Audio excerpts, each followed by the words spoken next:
Narra la independencia desde tu pueblo, tu distrito o tu ciudad. Tercer concurso de ensayos. Es el tema sobre el cual vamos a conversar hoy en este programa especial, acá a través de La Mula, con el historiador Juan Carlos Estenssoro, la historiadora Cecilia Méndez, el historiador Nelson Pereira y con la expresidenta del Tribunal Constitucional, Marianela Ledesma. Para La Mula es un honor, una vez más, acompañar esta experiencia que llega a su tercer momento, que busca, de alguna manera, que miremos nuestra historia, la historia de la independencia en particular, de forma distinta.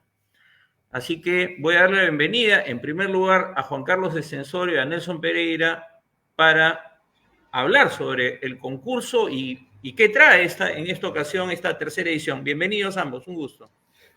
Gracias, Javier. Narra la independencia desde tu pueblo, tu distrito o tu ciudad. Es un proyecto que ya lleva más de 10 años y lo que busca es incentivar a todos los peruanos y peruanas que se interesan por la historia, que trabajan, que son historiadores profesionales o en formación o aficionados, para que nos ayuden en todo este largo momento que ha sido el de los festejos del llamado Bicentenario, para pensar de otro modo la independencia. Y pensar de otro modo supone principalmente para nosotros pensarla desde otros lugares, fuera de la Plaza de Armas de Lima, por un lado, y por otra parte, pensarla también con otras cronologías, ¿no? El 28 de julio de 1821 no fue ni siquiera para el general San Martín la fecha de la independencia, ¿no? Para él, la independencia del Perú había comenzado en 1820, y por otro lado, nuestra historia republicana tampoco comienza el año 21, sino el año 22, ¿no? Entonces, esa es la idea, darle la palabra a todos los peruanos o incluso a extranjeros mayores de edad que quieran poder narrar todo este proceso de independencia desde un lugar, desde el lugar de su elección o su lugar de origen. Ahora, pensando en las experiencias anteriores, ¿no?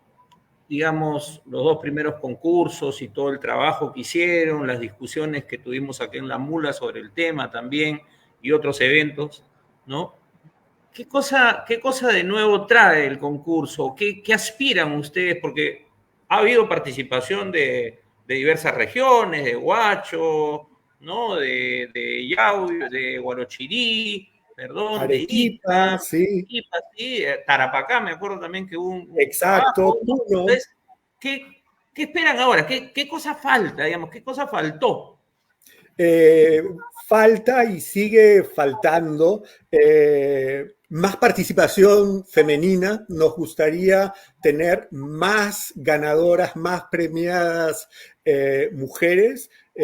Obviamente el concurso es anónimo, pero digamos, nos parece importante insistir en esta tercera edición, en invitar a que haya una mayor participación de mujeres. Eso es una de nuestras aspiraciones y nos gustaría también, en lo ideal, no lo podemos decidir yo, va a depender obviamente de los candidatos, que el conjunto de ganadores, porque con esta tercera convocatoria se va a cerrar el ciclo, que puedan estar representadas algunas de las grandes regiones que no han estado representadas con premios, en todo caso, hasta ahora. No tenemos buenos trabajos, no hemos recibido trabajos, digamos, que hayan tenido premio del norte del Perú, que es una región muy importante en la independencia, porque además es una historia muy distinta que la del resto del país, donde no fue el peso militar tan importante, donde los conflictos, digamos, fueron mucho menores, y es importante integrar eso a nuestra memoria. No tenemos nada de la región del vertiente amazónico, digamos, Maynas, por ejemplo, que fue también una zona muy, muy importante. No hemos tenido trabajos que hayan merecido la atención del jurado. Y luego tenemos Ayacucho, tenemos Cusco, que son lugares decisivos que tampoco han sido por el momento representados. Y nos falta entonces también, ya no solamente a nivel de lo que son los lugares, pero tal vez mezclando el parámetro lugar con cronología, alguien o algunos candidatos que se aventuren también a recordar y reintegrar a nuestra memoria de la independencia Tacna, Huánuco, los grandes movimientos fundadores en realidad, digamos, de el impulso local por la independencia. Antes de preguntarle a Nelson, que nos está acá esperando, pendiente, con ganas de hablar, quería Juan Carlos, que nos des algunos datos del concurso, o sea, la información para que los amigos que están escuchando, los amigos del norte a los que les estás reclamando participación, o las amigas también a las que has hecho alusión, sepan más o menos cuál va a ser la dinámica. Bien, puede presentarse cualquier persona mayor de edad. Hay un máximo de 12.000 palabras. La única condición es cumplir con citar correctamente las fuentes. Pueden encontrar las bases más detalladas en nuestra página de Facebook o en la de nuestras instituciones colaboradoras, el Instituto de Estudios Peruanos, el Instituto Francés de Estudios Andinos, y también como aliciente para esta tercera convocatoria hemos logrado conseguir un poco más de financiación y los premios han crecido también un poquito, así que habrá también, espero que eso sirva de incentivo. Para que la gente se vaya enterando, y quizás se puede poner luego acá puede ir corriendo la información. También hay un mail que es concursonarra2024@gmail.com, y la página de Facebook es Narra la Independencia de tu pueblo, distrito, tu ciudad, tercera convocatoria, ¿no? Entonces, exacto. Perfecto. Gracias, Juan Carlos. Y ahora quería preguntarle a Nelson, que es un historiador ayacuchano, ¿qué trae el concurso en relación a Ayacucho? ¿Hay alguna participación especial de esta región que, como acaba de decir Juan Carlos, es tan importante en la historia de la independencia, no solo por la batalla de Ayacucho, sino por todo lo que pasó previamente? Sí, para empezar, el concurso se está lanzando en una coyuntura muy especial. 2023, bicentenario de la promulgación de la primera constitución, la de 1823, y 2024, que es el bicentenario de las decisivas batallas de Junín y Ayacucho. El bicentenario de Ayacucho que precisamente cierra el ciclo de la guerra por la independencia. El concurso, la primera edición del concurso empezó en el 2014, cuando conmemorábamos el bicentenario de la insurrección de Cusco, un evento regional muy relacionado con el proceso de la independencia, y cerramos el 2024 con el bicentenario de la batalla de Ayacucho, un evento decisivo que se desarrolló en el interior del país. Y por eso es que estamos pensando además que la premiación a los ganadores del concurso se realizará en la ciudad de Ayacucho, en el contexto celebratorio del 9 de diciembre del 2024, el bicentenario de la batalla de Ayacucho. Y como dijo Juan Carlos, esperamos contar con la participación de los ciudadanos y de las ciudadanas de la región de Ayacucho, de todas las provincias de la región de Ayacucho, en tanto tienen una rica experiencia histórica relacionada con la independencia. Tú lo has señalado, la participación de Ayacucho es al menos desde 1810. Y también esperamos contar con la participación de ciudadanos y ciudadanas de Abancay, de Cusco, de Puno y de las diferentes regiones del país. Lo interesante de esta experiencia es que es una experiencia descentralizada, la oportunidad de contar la historia de la independencia desde el mismo interior del país. Así es, y es importante lo que has señalado, ¿no? No solo son historiadores o historiadoras, sino gente que tenga este interés, ¿no? Pueden ser maestros, profesores, que siempre hay en las regiones y siguen la historia, ¿no? Por razones de su trabajo. Así que me parece que... Todos los ciudadanos que estén interesados en contar la historia de su región, de su ciudad, de su provincia, de su distrito. Perfecto. Gracias, Nelson.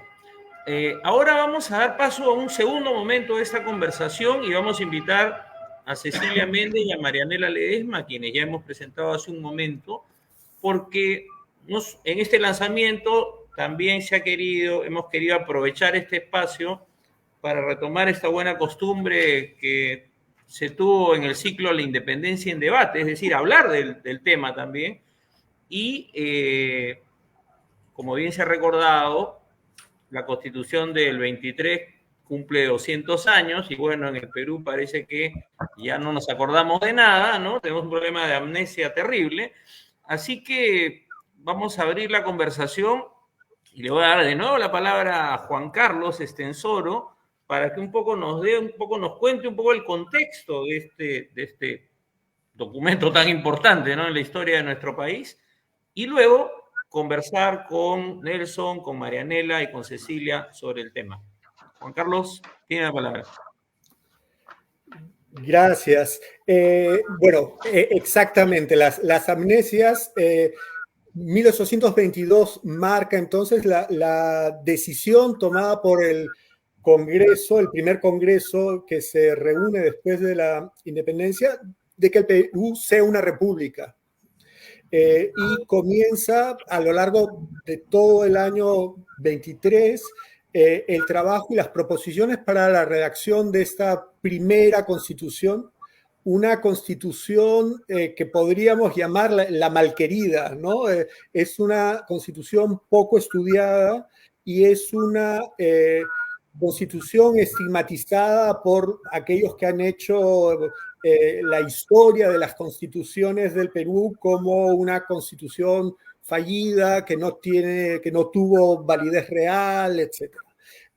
Sin embargo, me parece, y nos parece en general, que esta constitución, primero, debe ser una ocasión para repensar nuestros 200 años de vida republicana, pero también es una constitución que tiene particularidades que no debemos olvidar y que habría que discutir y por eso estamos acá.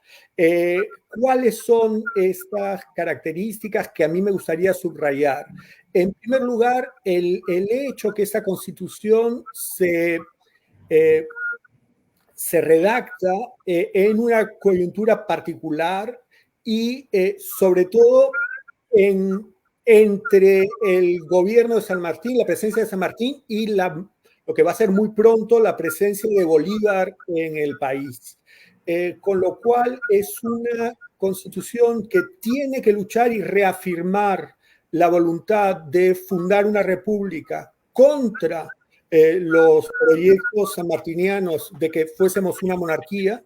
Y por otro lado, es una constitución que también está previendo, está anticipando a los proyectos autoritarios de San Martín, ¿no? Y que incluye entre sus artículos justamente el impedir que pueda existir un gobierno y una presidencia perpetua vitalicia, como va a ser obviamente la idea de un gobierno duro y autoritario y perenne que Bolívar va a querer imponer, y de hecho impondrá en Bolivia y en la Constitución de 1826. Es además, y puede ser interesante, tanto a nivel de la presidencia y de otras responsabilidades, una constitución que promueve la no reelección. El presidente tiene un mandato de 4 años y no es reelegible. Y por otro lado, para mí lo más importante o significativo es el hecho que en ese momento estamos todavía en una visión y en una realidad que es la de la construcción del Perú independiente. Es decir, la independencia, incluso la guerra de independencia, no se ha concluido. El Perú, nadie sabe ni imagina cuál va a ser, ni siquiera geográficamente, la configuración del Perú. No está ni siquiera previsto que el Alto Perú vaya a ser otro estado, como de hecho ocurrirá, y partes esenciales del virreinato o de lo que ha sido el virreinato, Cusco, Puno, están todavía en manos entonces del ejército realista. Y sobre ello se superpone una tradición que ha traído o reforzado San Martín en el Perú, pero que viene de una visión pactista, de definir la nación no como la suma de los individuos, sino como la nación en la que reposa la soberanía es la de todos los pueblos en la república, y justamente esa constitución se abre no definiendo como los hombres ni los que constituyen la nación, sino todas las provincias del Perú reunidas en un solo cuerpo, forman la nación peruana. Esto supone que la propia nación está en construcción, pero supone también dos cosas importantes. Cerrar el ciclo de lo que ha sido las tensiones sociales o étnicas, llamarían algunos hoy en día, después de la derrota de Túpac Amaru, ¿no? Ese formar un solo cuerpo de nación y definir el Perú como, ¿no?, las regiones formando un solo cuerpo, es una respuesta clara a la oposición criolla de que los indígenas no podían constituir un solo cuerpo, ¿no?, una sola nación con los españoles y criollos. Eso se había discutido en las páginas del Mercurio Peruano en 1792. Y por otro lado, esta constitución no define geopolíticamente un país central. No hay en ningún momento la mención a una capital, no hay una mención de Lima como el centro del país, sino justamente esta necesidad de estar en la concertación y de abrirse a la concentración, a la concertación de los distintos espacios que van a ir jurando, van a ir adheriéndose a el Perú como proyecto, ¿no? Dos cositas más simplemente para cerrar elementos que me parecen importantes. Es esta constitución de 1823 que permite el voto de los analfabetos y que da hasta el año 1840 la apertura al voto de los analfabetos, y que por lo tanto es gracias a la Constitución de 1823, y ese artículo va a tener una memoria amplia en el Perú, que la población indígena va a tener una posibilidad de participar en las elecciones hasta finales del siglo XIX, cosa que normalmente olvidamos, y se debe a la voluntad y al diseño de esta Constitución, que incluye también el compromiso del Estado de alfabetizar y de introducir escuelas en todos los distritos y pueblos. Creo que con estos elementos tal vez podemos abrir un poquito la discusión y las reacciones que eso puede provocar. Gracias, Juan Carlos, por la explicación, por la contextualización. Y quería darle la palabra a la doctora Marianela Ledesma, ¿no? Que es constitucionalista, que ha sido presidenta del Tribunal Constitucional. Es un honor tenerla también en esta conversación. Un poco una reacción a lo que Juan Carlos nos ha contado, ¿no? Porque cuando ha dicho la Constitución mal querida, yo pensaba en que siempre la Constitución ha sido algunas mal queridas y otras maltratadas, ¿no? Todas maltratadas, creo. Pero entonces, bienvenida Marianela y tus palabras. Bueno, un gusto saludarles por este medio y qué importante hablar de esta Constitución por lo que nos aportó y que podemos de repente también ponerlo, diríamos, en actualidad algunas ideas, como voy a explicar, ¿no? Bueno, primero coincido plenamente con lo que dice Juan Carlos sobre el concepto de nación, ¿no? Totalmente es un concepto de nación primigenia, porque como lo señalaba el artículo primero, la nación se construía más por una fusión territorial que por un sentimiento de colectividad o de pertenencia o de sentimiento a valores y costumbres, que es el concepto que ahora nos acompaña de nación. Pero bueno, lo asumimos por el contexto en la que se daba. Pero también es importante leer en esa constitución la idea de la religión. Comienza señalando que el Estado asume una religión, dice, la religión de la República es católica, apostólica, románica, con exclusión del ejercicio de cualquier otra, artículo 8 de la Constitución, e incluso también diseña fórmulas de juramento que hace el presidente o los miembros del Congreso, siempre afirmando que la religión católica es la preponderante y excluye al resto de las demás. Felizmente ahora nos hemos resarcido de ese concepto y somos ahora un Estado laico. Pero también acá hay una situación que hay que ver, cómo se construye el concepto de ciudadanía. Y el concepto de ciudadanía, que es vital sobre todo para el ejercicio de los derechos políticos que también se afirma en su momento, ¿no? No solo refiere de que puede ser una persona peruana, sino además que le pone de condición o que esté casado o que tenga mayor de 25 años. Pero a mí me preocupa esta tercera condición, que sepa leer y escribir. Y ahí yo llamo la reflexión si es que la población indígena en ese momento tenía los dotes de saber leer y escribir. Hay que recordar que en la Constitución del 79, que es la penúltima que hemos tenido, ¿no? Eliminó totalmente esa condición de saber leer y escribir porque era discriminatorio, porque no necesariamente en nuestro país población indígena o no indígena sabe leer y escribir. Lamentablemente esa era una condición que puso nuestra primera Constitución, pero además exigió de que se tenga una propiedad o que ejerza cualquier profesión con arte o con título público o que tenga una industria útil sin sujeción a ser sirviente o jornalero. Artículo 17 de esa Constitución. Y todavía esta Constitución, de manera paradójica, dice, todos los ciudadanos son iguales ante la ley, artículo 23.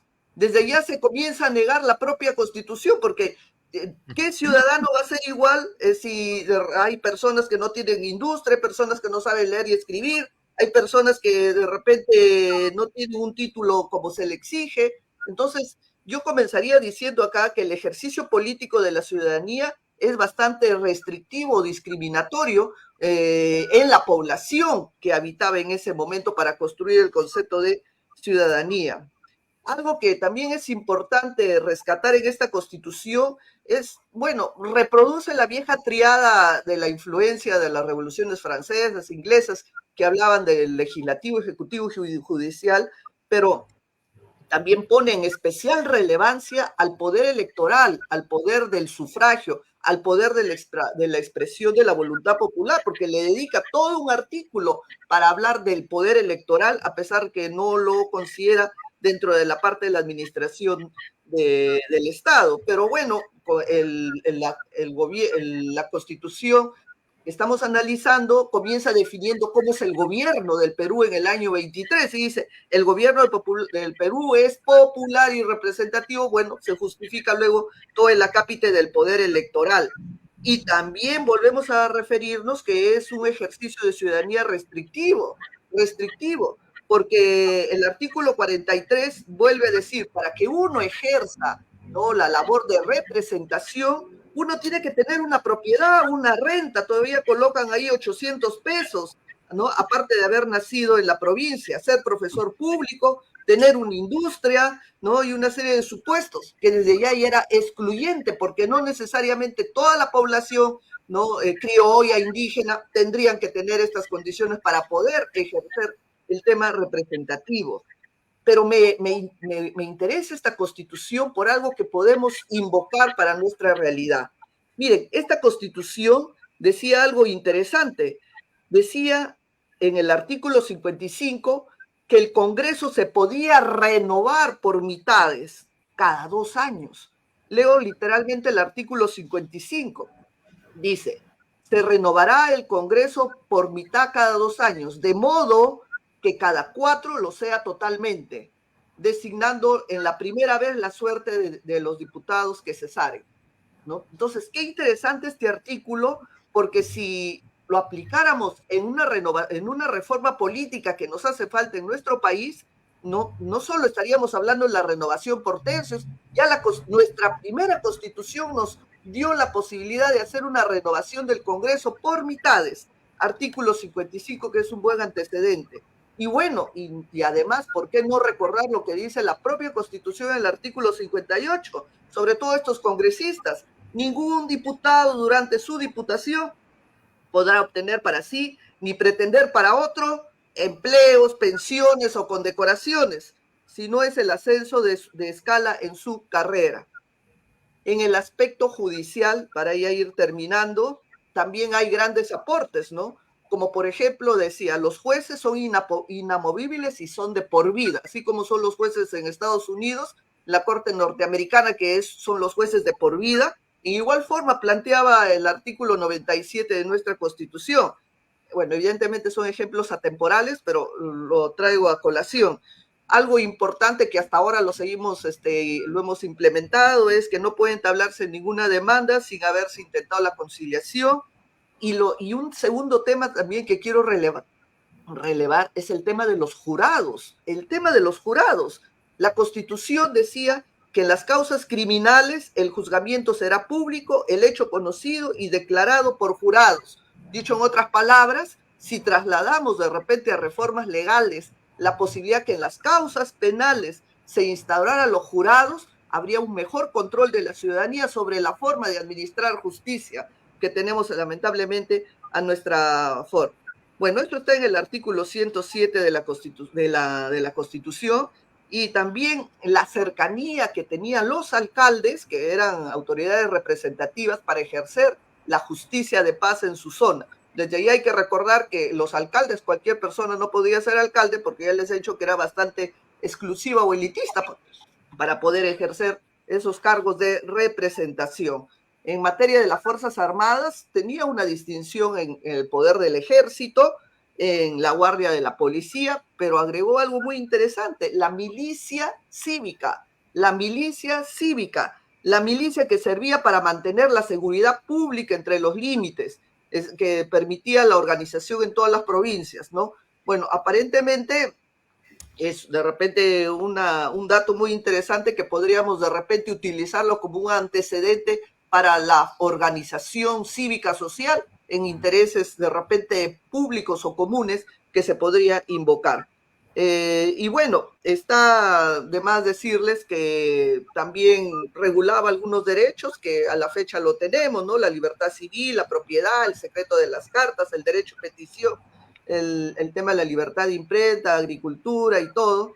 Bueno, y decía algo, aunque sea teóricamente, que todos pueden reclamar el uso y ejercicio de derechos. En conclusión, ¿qué de importante tiene esta Constitución? Primero, que lamentablemente no invisibilizaba a la persona, porque asumía que la persona se construía a partir del concepto de ciudadanía para poder ejercer todos esos derechos. Segundo, que el poder no solo lo concentraba en los clásicos poderes de la tríada, sino que además visibilizó muy bien el tema del poder electoral. Lamentablemente, quienes ejercían este poder pues tenían que tener ciertas cualidades como saber leer y escribir, tener profesión, ingreso y otras cosas. Tercero, tenía como religión oficial y que no admitía competencia alguna, que era la religión católica, apostólica y romana. Cuarto, en materia de justicia tenía las conciliaciones previas, tenía los jurados, que es una experiencia muy buena. En materia de política, yo resalto la renovación por mitades que permitía la Constitución, ¿no? La Constitución cada 2 años, que sería un buen ejemplo para poder repensar en estos momentos. Gracias. Muy bien, muchas gracias a la doctora Marianela Ledesma porque ha hecho un recorrido por algunos artículos claves y ha planteado artículos muy importantes y temas claves, algunos de los cuales impactaron durante décadas en la vida de los peruanos y peruanas y otros que simplemente fueron borrados rápidamente de la historia, como siempre pasa. Quiero darle ahora la palabra a Cecilia Méndez, a la historiadora Cecilia Méndez, también para que se sume a esta conversación. Ha sido bien interesante cómo la doctora Ledesma ha conectado el momento actual con la Constitución de 1823. Cecilia, bienvenida. Gracias, sí. Bueno, un placer estar nuevamente impulsando estos debates y el tercer concurso de ensayos. Muy interesante todo porque de alguna manera lo que nos propone Marianela es distinto a lo que nos propone Juan Carlos, así que por eso le llamamos debates. Y creo que ambos tienen razón, porque en realidad quisiera decir algo muy básico, ¿no? Que reiterando lo que decía Juan Carlos y por qué nosotros estamos hablando de esta Constitución, que para muchos será aburrida, totalmente anticuada, ¿no? Creo que no hay que perder de vista que nada más el hecho de hablar de una Constitución cualquiera que sea, y más si es la primera que existió en nuestro territorio, es importante, porque se está olvidando que para vivir de manera civilizada tenemos que tener una ley, tenemos que respetar un tipo de ley, tenemos que respetar algún tipo de... Y eso es lo que el Congreso, que debería ser el ente encargado de hacer respetarlos, es lo que está destruyendo. Entonces, creo que hacer un poco de memoria sobre una ley básica de la nación, de la colectividad, es ya un ejercicio importante, y de verdad que me asombraba no ver ningún tipo de, digamos, de discusión pública, ni tampoco entre los historiadores, debo decirlo, sobre los 200 años de esta Constitución que fue fundacional. Entonces, quiero empezar comentando el tema de la ciudadanía, porque justamente una de las cosas más interesantes es que es la primera Constitución peruana tiene un artículo que dice todos los ciudadanos son iguales ante la ley, ¿no? Ahora, como bien dice Marianela, la ciudadanía era restringida, entonces, no, o sea, tenía que tener propiedad. Bueno, el requisito de saber leer y escribir, ahí dice, lo postergaron hasta 1840, ¿no? Entonces ellos mismos se daban cuenta que era demasiado restringido y lo siguieron postergando, como ya otros historiadores han estudiado, hasta que en realidad se restringe de verdad el requisito de saber leer y escribir, se vuelve realmente rígido en 1896 con la reforma electoral, ¿no? Entonces, pero lo que quería decir es que a veces nosotros nos imaginamos que esto de la ciudadanía nace como un concepto igualitario y en realidad en ninguna parte del mundo, salvo quizá en las colonias como en Haití, ¿no es cierto?, el concepto de ciudadanía incluía a gente de cualquier oficio. En Francia hasta muy tarde, en Europa hasta muy tarde, la ciudadanía incluso tenía esas restricciones, ¿no? De que las personas que tenían ciertos oficios de esto no podían necesariamente ser ciudadanos en la práctica. O sea, entonces, digamos que incluso el concepto de democracia, que pensamos que es igual a propender la igualdad, depende de todo de cómo definas a los ciudadanos. O sea, que hay una desigualdad naciente a pesar de digamos, hay una desigualdad intrínseca en estas leyes que proclaman la igualdad por las características del concepto de ciudadano, quiero reforzar más allá de la educación, que en realidad se hizo flexible, el tema de la propiedad. El tema de la propiedad que me parece clave, que deberíamos pensarlo, ¿no? Y esto tampoco nace en el Perú, esto nace desde el siglo XVIII en Europa, ¿no? Que la propiedad es la que hace a una persona que tenga derechos políticos, ¿no? Y esto es bien interesante pensar por qué es así. Sin embargo, y haciendo esas salvedades, el decir que los ciudadanos son iguales ante la ley, el hacer esa fórmula retórica daba la posibilidad de que gente excluida reclame la ciudadanía. Y esto se hacía en el campo de batalla, ¿no? Marianela habla de las milicias que son efectivamente nombradas en esta Constitución como parte de las Fuerzas Armadas, pero que eran fuerzas civiles en realidad, pero no se nombra a los que están fuera de la Constitución, y hay que decirlo, son estas poblaciones rurales que luchaban en forma de guerrillas, por ejemplo, y que eran la base de los ejércitos que pelearon en todas las guerras civiles que hemos tenido y que son claves para entender la formación del Estado. Ellos ni siquiera están mencionados, ¿no? Las poblaciones rurales, porque las milicias más que nada eran instituciones urbanas. Entonces ahí hay una contradicción bien grande, porque siendo la primera Constitución que en su primer artículo dice que el Perú está compuesto de todas las provincias, y ahí quiero pedirle a Patricio que nos muestre el cuadro comparativo, porque es la única Constitución. Si ustedes ven, yo hice este resumen de cuál es el artículo 1 de todas nuestras constituciones, y es la única Constitución que dice: todas las provincias del Perú reunidas en un solo cuerpo forman la nación peruana. Ahora, esto se puede ver como que diluye a la persona, lo cual es cierto lo que dice Marianela, porque si ustedes ven, en la del 28 habla recién de los ciudadanos, en la del 26 son los peruanos, luego habla recién en la del 93, lo cual es interesante, la persona humana, en la del 79 menciona: la persona humana es el fin supremo de la sociedad y el Estado. Todos tienen la obligación de respetarla y protegerla. Eso es muy interesante, y que es válido todavía en la del 93. Entonces se va pasando primero de un concepto colectivo regional y que no lo repiten otras constituciones, y que me parece bien importante lo que remarcó Juan Carlos ahí, por ejemplo, ¿no? De esta unión de las provincias, porque en realidad San Martín también, cuando proclama la independencia, él tiene que ir pueblo por pueblo a hacer el juramento, ¿no? Del Perú es independiente. Y luego ya se va considerando la persona humana como el centro de la sociedad y el Estado, ¿no? Lo cual tampoco se escucha, o sea, ni se escucha lo primero, ni se escucha lo segundo, ni lo último, ni ninguna Constitución por último se le hace caso. Pero eso, y lo otro que quería decir es el tema de la soberanía. Y ahí quería que nos pase, Patricio, el cuadro de los dos primeros artículos, porque es verdad, como dice Juan Carlos, que se está anticipando a la posibilidad de un gobierno vitalicio, pero, y lo prohíbe, pero además de eso es muy interesante, porque está en el segundo artículo cuando dice: la soberanía reside esencialmente en la nación, esta es independiente de la monarquía española y de toda dominación extranjera, y no puede ser patrimonio de ninguna persona y familia.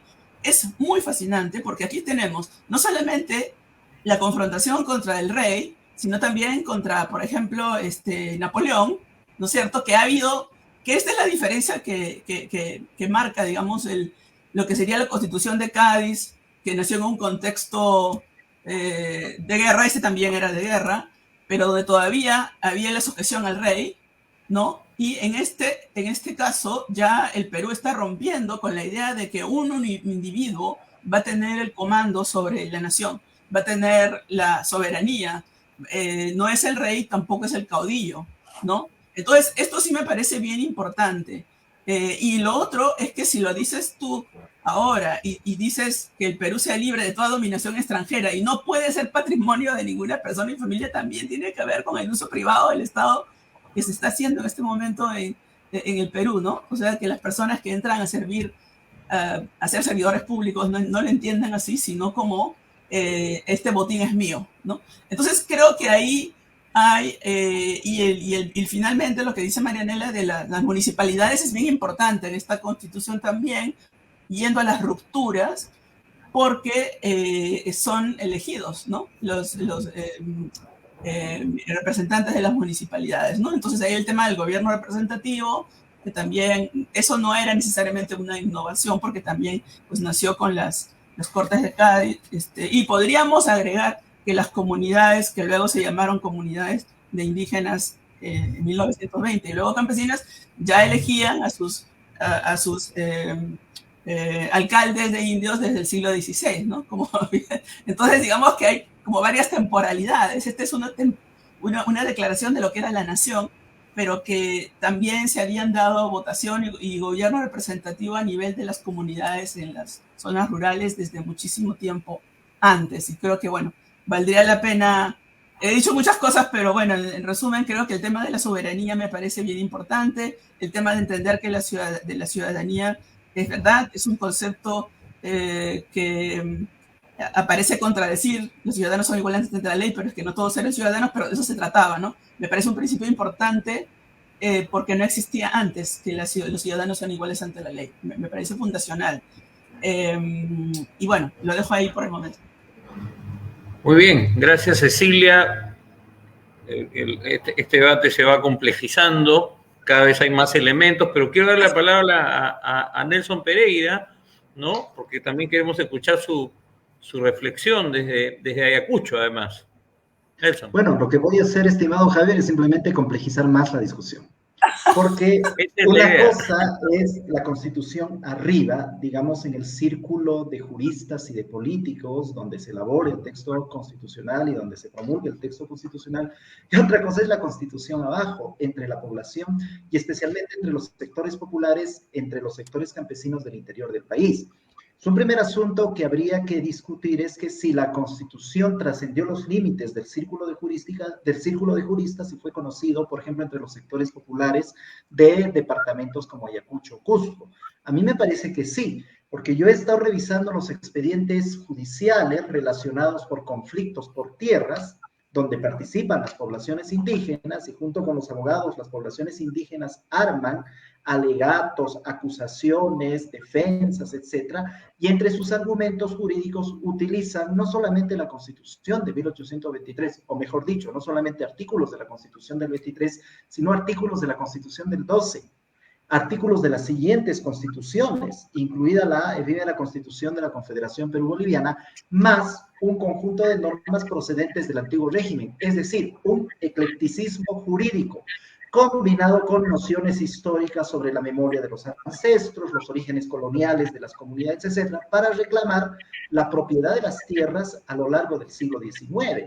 Es decir, hay toda una utilización de un conjunto diverso de normas, entre ellas la Constitución de 1823, para obtener ciertos beneficios jurídicos relacionados con la propiedad de las tierras. Y ahí aparece la noción de la propiedad, que es una noción desarrollada por esta Constitución, forma parte del paquete de derechos de los ciudadanos y de los individuos, pero es una noción que viene desde el siglo XVIII y aunque parezca paradójico, es una noción que se asienta, se desarrolla y se expande en el virreinato peruano en la segunda mitad del siglo XVIII en el contexto de las reformas borbónicas. Entonces, es interesante la forma como algunos enunciados de esta Constitución son utilizados por los sectores populares. Habría que ver, y eso nos falta estudiar a los historiadores, los mecanismos de difusión de esta Constitución. Pudo haber sido similar que la Constitución de 1812, estudiada por Cecilia Méndez, la difusión de la Constitución de 1812, que finalmente se expande hacia las zonas del interior del país a través de los arrieros y a través del mecanismo de la lectura pública. O sea, considerando que la mayoría de la población campesina en esta época es una población que no sabe leer y escribir. Es un primer asunto a tomar en cuenta. En segundo lugar, es cierto que la Constitución, por ejemplo, tiene todo un capítulo dedicado al poder electoral, que es el capítulo segundo. Ya, es decir, define un poder electoral que se sumaría a estos tres poderes consagrados por el republicanismo y la Revolución Francesa. Pero es interesante en este punto la herencia de la Constitución Gaditana de 1812 y la base electoral existente en el Perú. Digamos, la Constitución de 1812 establece la elección de representantes para las Cortes, para la Diputación, de alcaldes, regidores, establece los cabildos constitucionales y al mismo tiempo establece un sistema electoral de elección de representantes, un sistema electoral indirecto. Primera elección, segunda elección. Elección de los electores, elección de las autoridades. Y este modelo electoral es reproducido por la Constitución de 1823. Ahora, ¿por qué se hace? No solamente porque el referente inmediato es la Constitución de 1812, sino también porque ya existe cierta experiencia. Es decir, ya han habido elecciones para las Cortes de Cádiz, ya han habido elecciones para cabildos constitucionales, en algunos casos creo que también ya ha habido elecciones para diputaciones. Entonces, ya existe cierta experiencia, ya existe cierto conocimiento sobre el proceso. Entonces, sobre esa base, la Constitución desarrolla todo este capítulo y esta modalidad de elecciones indirectas. Ahora, en estas elecciones, por supuesto que participaban las poblaciones indígenas en el primer proceso para elegir a los electores. ¿Cuándo se corta esto definitivamente? 1896, con la famosa reforma electoral de Pierna. Y un tercer aspecto, ya para ser breve, y un tercer aspecto que ha sido bastante discutido, que ha sido bastante debatido por los historiadores, es esta noción de la ciudadanía restringida, que ha generado la acuñación de famosas frases, Alberto Flores Galindo, república sin ciudadanos, o Alicia del Águila, república a medias, con María Daniel de Melas, la república a medias, es decir, somos república, pero al mismo tiempo le negamos la ciudadanía a más de la mitad de los peruanos. Somos república, pero en cierta medida en la práctica seguimos manteniendo las corporaciones. Ahora, lo interesante es, y eso lo ha dicho Cecilia, cómo las poblaciones del interior del país, cómo las poblaciones campesinas utilizan muchos de estos enunciados para reclamar ciudadanía. Cecilia Méndez ha explorado el escenario de las guerras y de la formación de guerrillas para reclamar ciudadanía. Yo he explorado el escenario de los pleitos judiciales para explorar también las demandas por la ciudadanía. El escenario judicial, al igual que la guerra, al igual que la guerrilla, es el escenario para reclamar la ciudadanía. En tanto, le reclamo al Estado que me ampare en la propiedad de la tierra. Ahora, las formas, cómo se logra ese reclamo, que tienen que ver con el proceso judicial o incluso el corpus de la demanda, las pretensiones de las poblaciones indígenas, eso lo discutiremos en otro momento, porque esa es una cosa bien riquísima que nos llevaría a otras cosas. Pero podríamos decir que el escenario judicial es una suerte de guerra, porque ahí también se disputa, y con todas las armas legales habidas y por haber, la noción de propiedad que está intrínseca a la noción de la ciudadanía. Tal vez parafraseando a Foucault, yo podría decir que el escenario judicial es una prolongación de la guerra, pero por otros medios. Entonces, para resumir, una mirada de los, llamémosle, efectos de la Constitución en los sectores populares, en las disputas judiciales, en los pleitos judiciales en los que participan activamente los sectores campesinos junto con sus abogados, es interesante, pues nos permite ver cómo estas normas son captadas, reproducidas, entendidas por los sectores populares y utilizadas en determinados contextos para su beneficio. Eso es, digamos, esta mirada histórica nos ayudaría mucho a argumentar en los tiempos contemporáneos sobre la pertinencia o no pertinencia de un cambio constitucional. Bien, muchas gracias, Nelson.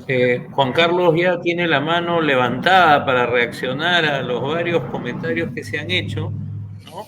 Pero, claro, me parece una cosa bien importante es que se habla mucho de la Constitución en el Perú siempre, pero se debate poco, ¿no? Y acá se ha planteado también cómo, por un lado, está el texto, ¿no? Y lo que quienes escribieron el texto quisieron hacer. Por otro lado está cómo se interpretaba la Constitución desde los diferentes actores y cómo se instrumentalizaba o no, o cómo simplemente se le cancelaba, ¿no? Entonces, no tenemos mucho tiempo, pero yo quisiera una ronda final con reflexiones y reacciones frente a esto, a lo que se ha planteado y también un poco a lo que les estaba señalando ahora, ¿no? Porque ¿cómo tenemos que leer estamos hablando ahora de la del 23, pero en general, ¿no? A veces yo siento en que los debates actuales sobre el tema también nos quedamos solo en el texto y no queremos ver el contexto, lo cual es muy limitado. Juan Carlos. Gracias, sí, exacto. Yo quería añadir dos cosas para hacer más compleja la discusión, pero también para atar algunos cabos. Es decir, que el hecho de pensar la nación y la soberanía como una asociación de provincias no tiene que ver tan solo con una geografía, digamos, aplanada desde el punto de vista de una jerarquía, sino tiene que también que ver con lo que ha sido todo el movimiento de la declaración propia de la independencia, es decir, la declaración necesaria de la voluntad de los pueblos, ¿no? que está en la famosa frase de San Martín de la voluntad general de los pueblos, porque la Constitución, siguiendo esa misma dinámica, y son toneladas de material documental y de disposiciones legales, exige la jura de la Constitución. Es decir, que la Constitución no se impone de manera jerárquica, sino que supone que en cada pueblo, en cada parroquia, la Constitución es leída públicamente y es aceptada y asimilada por el pueblo por proclamación. Y es en ese momento en que la Constitución se convierte en el principio general de ley, ¿no? No es digamos, no hay posibilidad de desconocer la ley porque es el hecho que el pueblo la acepte que activa la Constitución misma, ¿no? Hay mucho material histórico que confirma eso, que explica lo que ha señalado Nelson, y que también nos invita a pensar de otra manera los términos de la ciudadanía, ¿no? En que efectivamente los analfabetos votaron y ejercieron, como también los afrodescendientes, luego de, en fin, antes y después de la abolición de la esclavitud, y que nos permite entonces entender que hay un nexo y hay un diálogo político real. Muy bien. Sí. A ver, Cecilia, ¿quieres reaccionar? Sí, quería hablar de dos aspectos, que es, primero, el momento en que se escribe, en el momento en que se escribe esta Constitución, no da pie para que haya mucha ceremonia pública de difusión, porque justamente a los 3 meses viene Bolívar y luego, según algunos estudios, solamente rige desde el 27 en la práctica, porque Bolívar se establece, ¿no?, con otro tipo de leyes, no con esta Constitución, y luego esta Constitución casi no tiene validez, y en ese sentido la Constitución de 1812 tuvo muchísimo, todo ese ceremonial y difusión, ¿no?, que hace que estas ideas lleguen hasta los últimos rincones, como efectivamente estudié en la República Plebeya y mencionaba Nelson. Pero quería incidir en el tema del contexto de guerra, porque una de las razones, y quiero traer un poco también el debate al presente, con el contexto de guerra, y luego quién tiene derecho a escribir las leyes, porque ahí sí hay un salto ahora. Ahora, muchas veces se dice que el Perú no puede tener una constitución en este momento. Se decía cuando ya, incluso ahora ya no se discute, porque ahora hay como una especie de apatía generalizada, que yo no creo que es permanente, yo creo que simplemente es un momento.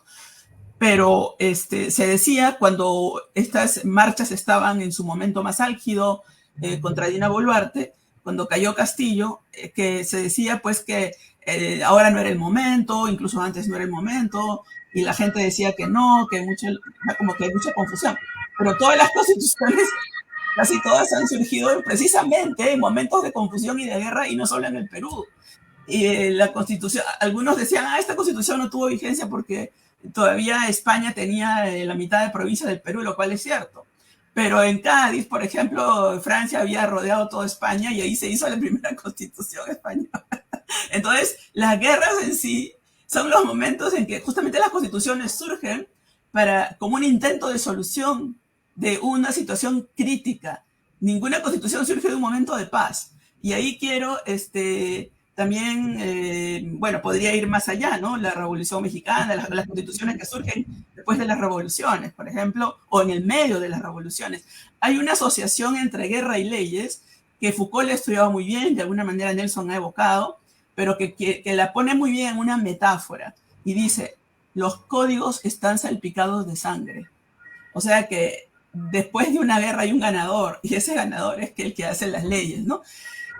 Nosotros tenemos que hay un cambio radical entre esta constitución que solamente permite que las leyes las haga el Congreso y la constitución actual que permite que las leyes las puedan proponer los ciudadanos. Hay iniciativa legislativa de los ciudadanos y ese es el derecho que se quiere negar cuando no se quiere dar pie ni siquiera a un derecho constitucional como es el de que los ciudadanos también tienen derecho a proponer leyes. Entonces, creo que lo dejo ahí. Muy bien, le damos la palabra a Marianela Ledesma para que reaccione también a los varios comentarios que se han hecho. Sí, bueno, yo tendría que empezar recordando el concepto de ciudadanía desde los clásicos, desde los griegos y los romanos, que siempre han tenido un concepto también, diríamos, excluyente, porque hay que recordar que para ellos no eran ciudadanos las mujeres, los extranjeros, ¿no? Y había pues una lógica de un elitismo para quienes sí se consideran ciudadanos. Y en esa lógica yo también tengo mis reservas de asumir que ¿qué se puede entender por ciudadanía? Recordemos que en el caso de las mujeres, el ejercicio político de las mujeres, por decir, a elegir y ser elegidos, a la participación política, que es un derecho básico, recién se ha dado en el año 56, hace 60 años atrás. Y hay que recordar que el derecho, inclusive la educación superior de una mujer, recién a partir del año 1900, se permitió formalmente los estudios universitarios de una mujer. Entonces, si hablamos pues de una república criolla, tendríamos que decir que el concepto de ciudadanía se ha venido manteniendo en una lógica, diríamos, discriminatoria. Pero ingresando a la pregunta que planteó Javier sobre las reglas que se fijan en este documento llamado Constitución. Primero, señalar que qué papel juega el derecho en toda esta organización social. Bueno, de todas maneras, el derecho es un instrumento de regulación de la vida social, y esa regulación puede estar plasmada en una constitución que tiene las reglas madre, pero lo interesante es que quién hace la constitución, quién pone las reglas, quién pone lo que debe ser y cómo debe ser, ¿no? Entonces, en un escenario social, y siempre se va a dar, más allá con guerra, sin guerra, en la forma como se quieran mantener, siempre hay un grupo dominante que es el que va a imponer las reglas de convivencia, el que va a fijar las reglas, los parámetros, el que va a poner su visión cultural del mundo, y diríamos, en la época de la República, de la emancipación que estamos hablando, pues, ¿quién era ese grupo? ¿Era acaso el grupo indígena mayoritario en nuestro país? ¿O era el grupo criollo que levantaba toda esta gesta en toda la región de América? ¿No? Entonces, la primera pregunta es, ¿quién fijó la visión del mundo, ¿no? Culturalmente, socialmente, políticamente? Un grupo, y fue el grupo criollo que lideró el movimiento libertario. ¿Quiénes fueron los invisibilizados en todo este diseño de vida social, jurídica que se señala? Para mí, los grandes invisibilizados han sido la población indígena. Si uno lee la Constitución del 23 y si se quiere hablar de propiedad, no es la misma lógica del concepto de propiedad occidental, español, romana que hemos tenido, al concepto de propiedad que es de la población indígena, ¿no? Basta ir a las zonas del sur, donde más se asienta la lógica de propiedad, que es una lógica comunal, y con parámetros y cosmovisiones totalmente distintos a la lógica de propiedad privada importada de la cultura occidental. Entonces, pregunto, en esa Constitución del 23, en esa cosmovisión del mundo, ¿estaba insertada la cosmovisión del mundo andino indígena? No, era una cosmovisión bastante criolla sobre la que se establecía el nuevo establishment que se estaba construyendo. Entonces, esa es una primera idea que yo lo dejaría para la reflexión, ¿no? En relación al papel de la Constitución en ese nuevo escenario del Perú republicano que se estaba gestando, ¿no? Y siempre decir que al final y al cabo hay muchas ideas que puede haber de derecho, pero al final el derecho instrumentaliza un mensaje, una ideología, un pensamiento, una cultura.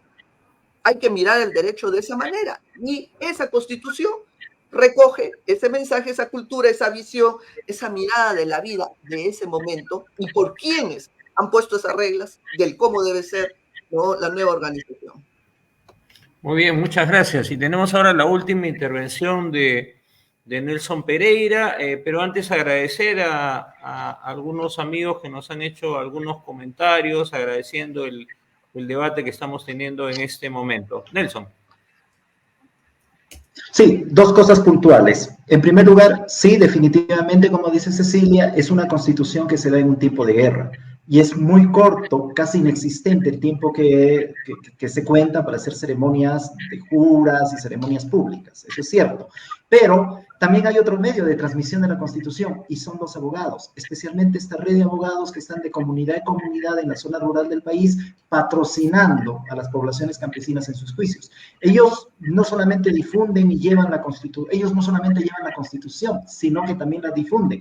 No solamente esta Constitución, sino también las posteriores constituciones, más las leyes liberales, agrarias, por ejemplo, la del 28, la del 25, la del 28, la Constitución de Cádiz, las 7 partidas de la época colonial, etc. Entonces, ahí es interesante estudiar a estos abogados que están recorriendo las comunidades campesinas. Yo he identificado un par patrocinando los juicios de las poblaciones campesinas.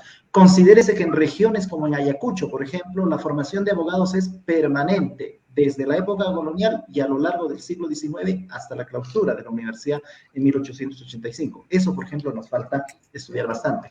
Y en segundo lugar, definitivamente, es una constitución dada por los vencedores de la guerra. Es una constitución dada por una élite que no incorpora, ninguna constitución lo ha hecho hasta ahora, que no incorpora, por ejemplo, la mentalidad o la ideología de los sectores campesinos, es cierto.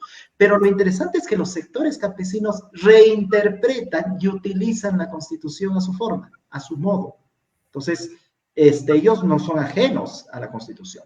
La conocen, la reinterpretan, y lo mismo pasa con toda la normatividad, la acomodan, la reinterpretan, la utilizan, la reestructuran según sus intereses, según sus expectativas, que cuentan con la colaboración de los abogados para ello. Es cierto. Ahora, lo interesante es que constituciones como esta y las que vienen posteriormente precisamente inician el proceso de comunalización en el Perú. La comunalización no viene de la época colonial, al contrario, empieza en el siglo XIX el proceso de comunalización. Ahí están los trabajos de Alejandro Díez para la Sierra de Piura y mis trabajos para Ayacucho. Empieza el proceso de comunalización que después es reconocido por el Estado a partir de 1920 y ahí aparecen las comunidades campesinas con las características que tienen ahora, ¿no? Entonces, como insisto, una cosa es mirar la Constitución desde arriba y otra cosa es mirar la Constitución y las demás normas en los procesos seguidos por los sectores populares. Muchas gracias, Javier. Muy bien, muchas gracias, Nelson. Muchas gracias a Juan Carlos Estensoro, a Cecilia Méndez, a Marianela Ledesma por esta conversación que hemos raspado nomás el debate, que puede ser muy profundo y que es necesario, que es imprescindible sobre este tema, que es un capítulo muy importante de la historia y que a veces muchos ni se han enterado de su existencia. Para terminar, quiero, y también agradecerle a Nelson Pereira, disculpa Nelson, recordarles que esta conversación, esta mesa, constituye el lanzamiento del tercer concurso de ensayos Narra la Independencia desde tu pueblo, tu distrito o tu ciudad. Ya pueden empezar a escribir sus trabajos, a desarrollarlos, ¿no?, a revisarlos, a trabajarlos, y los trabajos se van a poder entregar desde el 6 de julio del año 2024 hasta el 6 de agosto del mismo año. Y como recordó Nelson Pereira, la premiación se va a hacer en Ayacucho en el marco del bicentenario de un evento tan trascendental como fue la batalla de Ayacucho, que cierra el ciclo del bicentenario y que también estará cerrando el ciclo de este concurso de ensayos que está en su tercer su tercera etapa, ¿no? Quiero además decirles que si quieren más información pueden entrar al Facebook del concurso, que es Narra la Independencia de tu pueblo, tu distrito, tu ciudad, tercera convocatoria, o escribir al mail concursonarra2024@gmail.com para solicitar la información sobre el mismo. Muchísimas gracias y están todos y todas invitados e invitadas a participar del concurso para enriquecer el debate y para que aprendamos más todos y todas de nuestra historia. Muchísimas gracias y será hasta una próxima ocasión.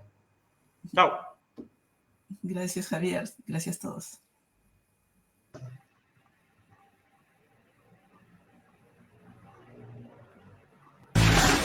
Suscríbete a nuestro canal de YouTube y activa la campanita para que estés al día de toda nuestra programación.